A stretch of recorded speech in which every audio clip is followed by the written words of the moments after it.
Doji എന്ന ബ്രാൻഡിന്റെ doji S119 എന്ന പുതിയൊരു സ്മാർട്ട് ഫോൺ ഇപ്പം ലോഞ്ച് ചെയ്തിട്ടുണ്ട്. ഇൻട്രസ്റ്റിംഗ് ആയിട്ടുള്ള ഒരു സ്മാർട്ട് ഫോണാണ്. ഇൻട്രസ്റ്റിംഗ് ആയിട്ടുള്ള പല ഫീച്ചേഴ്സും ഇതിൽ വരുന്നുണ്ട്. എന്തായാലും ഈ ഒരു വീഡിയോയിൽ നമ്മൾ നോക്കാൻ പോകുന്നത് ഡോജി S119 എന്നുള്ള സ്മാർട്ട് ഫോണിനെ പറ്റിയിട്ടാണ്. അപ്പം നമ്മൾ ആദ്യം ഫീച്ചേഴ്സും കാര്യങ്ങളൊക്കെ നോക്കുകയാണെന്നുണ്ടെങ്കിൽ ബാറ്ററിയുടെ കാര്യത്തിൽ 10,200 mAh ബാറ്ററിയാണ് ഇതിൽ വരുന്നത്. അപ്പം വളരെ കൂടിയൊരു ബാറ്ററി കപ്പാസിറ്റി ഇതിൽ വരുന്നുണ്ട്. അപ്പം പൊതുവേ 6,000 mAh ബാറ്ററി ഉണ്ടെങ്കിൽ തന്നെ വളരെ കൂടിയ ബാറ്ററി കപ്പാസിറ്റി എന്ന് പറയാറുണ്ട്. ആ ഒരു ടൈമിലാണ് 10,200 mAh ബാറ്ററിയും കാര്യങ്ങളൊക്കെ ഇതിൽ വരുന്നത്. അപ്പം അത് എടുത്തു പറയേണ്ട ഒരു കാര്യമാണ്. 33 വാട്ടിൻ്റെ ഫാസ്റ്റ് ചാർജ് സപ്പോർട്ടും വരുന്നുണ്ട്. പിന്നെ ടൈപ്പ് സി ചാർജിംഗ് പോർട്ടും കൊടുത്തിട്ടുണ്ട്. അപ്പം നല്ലൊരു ബാറ്ററി സെറ്റപ്പ് തന്നെ ഇതിൽ വരുന്നുണ്ട് എന്ന് പറയാവുന്നതാണ്. പിന്നെ എടുത്തു പറയേണ്ട മറ്റൊരു കാര്യം എന്ന് പറയുന്നത് ഈ ഒരു ഫോണിൻ്റെ ബാക്കിൽ ഒരു സെക്കൻഡറി ഡിസ്പ്ലേ വരുന്നുണ്ട്. 1.32 ഇഞ്ചിൻ്റെ ഒരു റൗണ്ട് ഷേപ്പിലുള്ള ഒരു ഡിസ്പ്ലേ ഫോണിൻ്റെ ബാക്കിൽ കൊടുത്തിട്ടുണ്ട്. ഇതിൽ നമുക്ക് നോട്ടിഫിക്കേഷൻസ് കാണാൻ പറ്റും, ടൈം കാണാൻ പറ്റും, അതുപോലെ തന്നെ കോൾ അറ്റൻഡ് ചെയ്യാൻ പറ്റും, മ്യൂസിക് ഒക്കെ ചേഞ്ച് ചെയ്യാനൊക്കെ പറ്റുന്നതായിരിക്കും. ഇതിൻ്റെ റെസൊല്യൂഷൻ വരുന്നത് 360x360 ആണ്. അതും ഇൻട്രസ്റ്റിംഗ് ആയിട്ടുള്ള ഒരു കാര്യമാണ്. ഡ്യുവൽ ഡിസ്പ്ലേ ഒക്കെ നമുക്ക് ഇതിൽ കിട്ടുന്നുണ്ട്. പിന്നെ ഇൻട്രസ്റ്റിംഗ് ആയിട്ടുള്ള മറ്റൊരു കാര്യം എന്ന് പറയുന്നത് ഇതിൽ ബേസ് വേരിയന്റിൽ തന്നെ 8 GB റാം കൊടുത്തിട്ടുണ്ട്. അതുപോലെ തന്നെ 512 GB ഇന്റേണലും ഇതിൻ്റെ കൂടെ കൊടുത്തിട്ടുണ്ട്. വെർച്വൽ റാം എന്നുള്ള ഫീച്ചറും ഇതിൽ വരുന്നുണ്ട്. അതായത് എക്സ്ട്രാ റാം വേണ്ട സമയത്ത് ഇന്റേണൽ മെമ്മറിയിൽ നിന്ന് കുറച്ച് മെമ്മറി എടുത്തിട്ട് അത് റാം ആയിട്ട് യൂസ് ചെയ്യുന്നതായിരിക്കും. അങ്ങനെ 16 GB റാം വരെ എക്സ്ട്രാ നമുക്ക് ലഭിക്കുന്നതായിരിക്കും. അപ്പോൾ ടോട്ടലായിട്ട് 24 GB റാമും കാര്യങ്ങളൊക്കെ വരുന്നുണ്ട് എന്ന് പറയാവുന്നതാണ്. പിന്നെ ഇതിൽ MIL STD810H സർട്ടിഫിക്കേഷൻ ലഭിച്ചിട്ടുണ്ട്. പൊതുവെ ബിൽഡ് ക്വാളിറ്റിക്ക് ലഭിക്കുന്ന സർട്ടിഫിക്കേഷനാണ്. അപ്പോൾ അത്യാവശ്യം നല്ല സ്ട്രോങ് ആയിട്ടുള്ള ഒരു സ്മാർട്ട് ഫോൺ ആയിരിക്കും. ഇതൊരു റഗഡ് സ്മാർട്ട് ഫോൺ കൂടിയാണ്. പിന്നെ IP68, 69K റേറ്റിംഗ് ഒക്കെ സപ്പോർട്ട് ചെയ്യുന്നുണ്ട്. മികച്ചൊരു IP റേറ്റിംഗും ഇതിൽ വരുന്നുണ്ട്. അതും എടുത്തു പറയേണ്ട ഒരു കാര്യം തന്നെയാണ്. അപ്പം ഇതൊക്കെയാണ് എടുത്തു പറയേണ്ട ചില ഫീച്ചേഴ്സ്. പിന്നെ side mounted finger print sensor ഇതിൽ കൊടുത്തിട്ടുണ്ട്. ലാവ, റെഡ്, ഗ്ലേഷ്യർ, സിൽവർ എന്നീ കളർ വേരിയൻസ് ആണ് ഇപ്പോൾ ലോഞ്ച് ചെയ്തിരിക്കുന്നത്.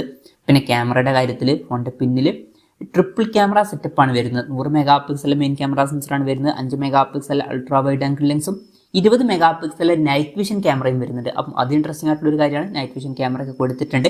16 MP സെൽഫി ക്യാമറയും ഇതിൽ കൊടുത്തിട്ടുണ്ട്. അപ്പം തരക്കേടുള്ള ടോൺ പേപ്പർ ക്യാമറ സ്പെസിഫിക്കേഷൻ എന്ന് പറയാം അത്ര മികച്ചത് എന്നൊന്നും പറയാനും പറ്റില്ല. പിന്നെ Android 15 ബേസ് സോഫ്റ്റ്വെയർ ആണ് വരുന്നത്. NFC സപ്പോർട്ട് വരുന്നുണ്ട്. മെമ്മറി എക്സ്പാൻഡ് ചെയ്യണമെന്നുണ്ടെങ്കിൽ മെമ്മറി കാർഡ് സ്ലോട്ടും കാര്യങ്ങളൊക്കെ ഇതിൽ കൊടുത്തിട്ടുണ്ട്.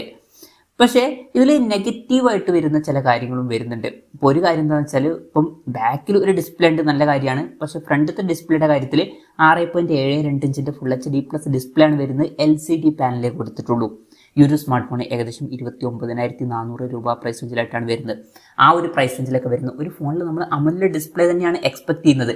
പക്ഷേ ഇവിടെ LCD പാനലേ വരുന്നുള്ളൂ. പിന്നെ വാട്ടർ ഡ്രോപ്പ് നോച്ച് ഡിസൈനിൽ നോച്ചേ കൊടുത്തിട്ടുള്ളൂ. ഈ ഒരു പ്രൈസ് റേഞ്ചിൽ നമ്മൾ പഞ്ചോൾ ഡിസൈനൊക്കെ മിനിമം എക്സ്പെക്ട് ചെയ്യുന്ന ഒരു കാര്യമാണ്. അതും മിസ്സിംഗ് ആണ്. അപ്പം ഫ്രണ്ടത്തെ ഡിസ്പ്ലേ ഒരു നെഗറ്റീവായിട്ട് തന്നെ പറയേണ്ടി വരും. പിന്നെ പ്രോസസ്സറിൻ്റെ കാര്യത്തിൽ MediaTekൻ്റെ MT8788 എന്ന പ്രോസസ്സറാണ് കൊടുത്തിരിക്കുന്നത്. അത്ര മികച്ചൊരു പ്രോസസ്സറൊന്നുമല്ല. ഈ ഒരു പ്രൈസ് റേഞ്ചിന് പറ്റിയിട്ടുള്ള ഒരു പ്രോസസ്സറേ അല്ല ഇത്. 5G സപ്പോർട്ടും ഇല്ല. അതും കുറച്ച് ഡിസപ്പോയിൻറ്റിംഗ് ആയിട്ടുള്ള ഒരു കാര്യമാണ്. പിന്നെ LPDDR4 റാമും കാര്യങ്ങളൊക്കെ ഇതിൽ കൊടുത്തിട്ടുള്ളൂ. അപ്പം പ്രോസസ്സറും കുറച്ച് ഡിസപ്പോയിൻറ്റിംഗ് ആയിട്ടുള്ള ഒരു കാര്യം തന്നെയാണ്. അപ്പം ഇതൊക്കെയാണ് മൊത്തത്തിൽ ഫീച്ചേഴ്സിനെ പറ്റി പറയാനുള്ള കാര്യങ്ങൾ. പിന്നെ ഈ ഒരു സ്മാർട്ട് ഫോൺ ഇപ്പം ഗ്ലോബൽ മാർക്കറ്റിലായിട്ടാണ് അനൗൺസ് ചെയ്തിരിക്കുന്നത്. $339.99 എന്ന പ്രൈസിങ്ങിലാണ് ഇപ്പം ഈ ഫോൺ അനൗൺസ് ചെയ്തിരിക്കുന്നത്. അതായത് 29,400 രൂപ പ്രൈസ് റേഞ്ചിൽ.